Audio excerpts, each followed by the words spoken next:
বুঝলেন একদিন হিরোলা গ্রামে হিরোলা চলুন জাতি গ্রাম হিরোলা তা হিরোলা তাকে গান করে বুঝলেন আমি বাড়ি এসেছি বাড়ি ঠিক দুপুরবেলায় বুঝলেন খাটের ভিতরে মানে ঘরের ভিতরে খাটের ওপর ঘুম দিয়েছি কাঠ ঘুম ঠিক বেলা 12টার দিকে জেগে ঘুম দিচ্ছি আর সেই সময় আমার বউ এসে রাতবেলা 1টার দিকে বলছেন ওগো ছেলের বাবা উঠো রান্না হয়ে গেছে স্নান করে খাবে আমি জেগে ঘুম দিয়ে বলে হাত পাগুলোকে একটু শক্ত করে আছে আমার হাত পাগুলো নড়িয়ে বলছেন এই মারা গিয়েছে নাকি ও কান্না শুরু করেছে কে কোথায় এসবে ছুটে এসো আমার স্বামী মরে গিয়েছে পাড়াপতি বলছেন ভাবছেন যে এই তো নারায়ণ কিছুক্ষণ আগে গান করে এলো হঠাৎ মরে গেল তারা ছুটে এসেছেন আমি ঘরের ভিতরে খাটের উপর ঘুম দিয়েছি হাত পা শাক করে শক্ত করে আছে তারাও কিছু কেউ এসে আমার হাত পা করে নড়াচড়া করে বলছে সর্বনা কখন বলছে ঠিক নাই হাত পা শক্ত হয়ে গিয়েছে তাই বলছে তা কান্না করছেন আমার বউ আর প্রতিবেশী বলছেন হ্যাঁ গো তোমার স্বামীকে তো ঘরের মরে গেলে তো ঘরের ভিতরে রাখবে না নাকি বলছেন এই ঘরের ভিতরে কেউ রাখবে না এটা মানে ভাড়া ঘর নাকি বলছেন ভাড়া শেষ মানে চলে যেতে হবে আপনি 5 তলা করুন আর 10 তলায় করুন ভাড়া শেষ মানে চলে যেতে হবে তা ঘরের ভিতরে রাখা যাবে না তোমার স্বামীকে বের করতে হবে তা হ্যাঁ বের করে তা যেভাবে তোমার স্বামী হাত পাগুলো শার্ট করে আছে এই দরজা দিয়ে বের হবে না দরজা কাটতে হবে তা আমার বউ কান্না করছেন বলছেন হ্যাঁ গো 2 বছর হলো নতুন দরজা লাগাইলো 22,000 টাকা খরচ আর দরজা কেটে দিবে হ্যাঁ তো বলছে দরজা না কাটলে হাত পাগুলো বের হবে না এত হাত শার্ট করেছো তো দরজা কাটার দরকার নাই আমার স্বামীর হাত পাগুলো কেটে দাও আমি ফোনটা ভেঙে বললাম হাইরে তোর ভালোবাসা রে নাকি বলছে আমার চাইতে তোর কাঠের দরজায় দামি হলো তাই না তাই ভাবেন বলেছেন যে কষ্টমতা কষ্ট পিতা কষ্ট ভাজ্য সহদারা কষ্ট পেতে দিল না এই বিশ্ব মাসে পারো নয় যেমন নয় নাকি বলছেন যেমন নয় যেমন 9 দুগুণে 18 যেমন 9 দুগুণে 18 লিখা ধারা পাতে 18 আগ্রহ ছিল এক হাতে থাকে একে আরে হাতে যদি যোগ করা যায় আবার তো ঘুরে ফিরে চলে আসে না 3 নামে 7 আছে লিখা ধারা পাতে 27 7 বছর 2 হাতে থাকে 2 আর 7 যদি যোগ করা যায় আবার তো ঘুরে ফিরে চলে আসে না 4 নামে 36 লিখা ধারা পাতে 36 এর 3 বছর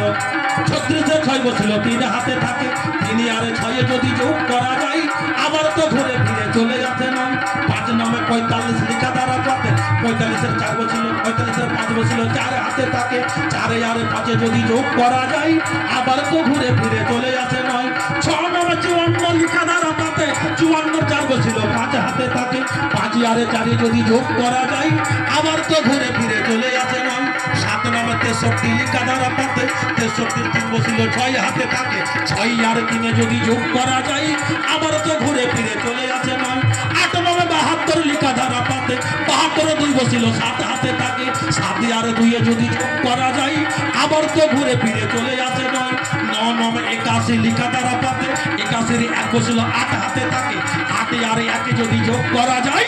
আবার তো ঘুরে ফিরে চলে আসে 9 নামে 81 9 নামে 81 এক হাতে যোগ করুন নয় 9 নামে 81 আমরা 81 আর 1 যাই গো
গহনা দিন বয়ে যায় সবাই আসিস আমার বিয়েতে ওগো সখী তোরা শোনে না গহনা দিন বয়ে যায় সবাই আসিস আমার বিয়েতে সখী তোরা শুনে না গহনা দিন বয়ে যায় সবাই আসিস আমার বিয়েতে সখী তোরা শুনে না গহনা দিন বয়ে যায় আমার বিয়েতে। এক ভাই এসে আমাকে 20 টাকা দান করেছে। ভাই এই ধান আমি ভগবানের জন্য অর্পণ করি, এই দান যেন তোমার পার ঘটায় পার করে দেয় এই অধম সন্তান হয়ে তুমি ভগবানের কাছে করে এই প্রতিরোধ করো। তাই বলে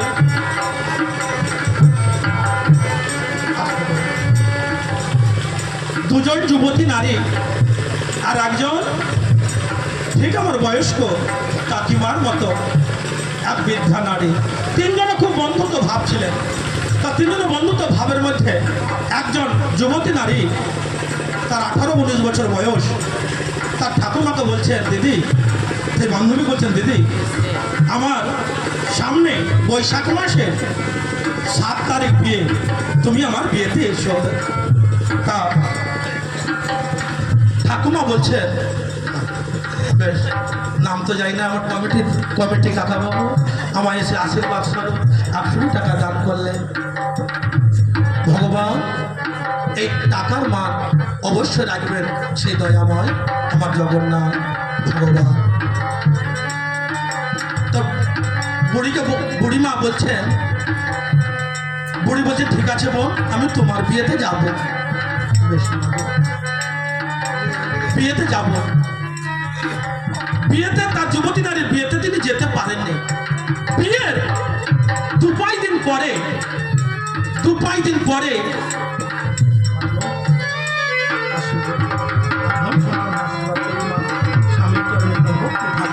স্বামীর চরণে ভক্তি থাকলে মতো পরপতিকে লাভ করা যায়। নিজের পতিকে যে সেবা করবে, আমি একটু সংকটে বলবো মা, যে নিজের পতিকে যে সেবা করবে সে ভগবান, সে পরপতি অর্থাৎ ভগবান দয়াময় বিশ্বের পতিকে সে লাভ করতে পারে। তাই প্রথম সন্তান এই মিনতি রইল মা আপনার কাছে, আমি তো এর বেশি মা বই দিতে পারি না। সেই যুবতী নারী যখন বিয়ে হয়ে গেল, তার বয়স্ক বান্ধব তার বিয়েতে যাননি। বিয়ের 2-5 দিন পর ওই যুবতী নারী বৃদ্ধ মাকে এসে বলছে যে দিদি আপনি আমার বিয়েতে যাননি কেন? সেই বৃদ্ধা নারী বলছেন বোন, আমি তোমার বিয়েতে যেতে পারিনি এর কারণ যে আমার বিয়ের আমি আয়োজন করছিলাম যেন আমার বিয়েটা সসম্মানে স্বর্গে, সসম্মানে শ্বশুর বাড়ি পৌঁছে যায়, যেন কোনো বাধা বিঘ্ন না আসে। যুবতী নারী বলছেন দিদি আপনার আবার বিয়ে হবে? হ্যাঁ বোন, আমার আবার বিয়ে হবে। আমার বিয়েটা কেমন জানিস বোন? সখী যে বিয়ে হলে পরে কেউ আর আসে না ফিরে, যে বিয়ে হলে পরে কেউ আর আসে না ফিরে, পড়িয়া থাকে শ্বশুর বাড়িতে।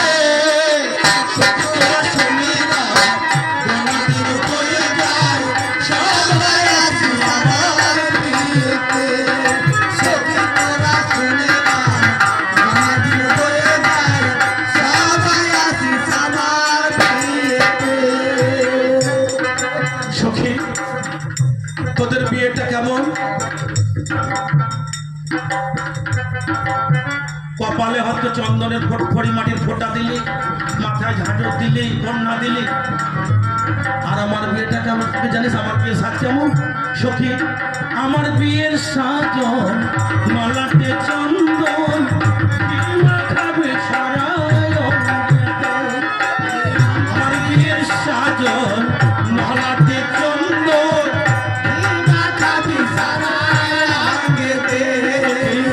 আমার বিয়ের সাজন নলাটে চন্দন, ঘি মাখাবি সারা অঙ্গেতে। সখী তারা সবাই মিলে খুব প্রদীপ জ্বালিয়ে, সখী তারা সবাই মিলে খুব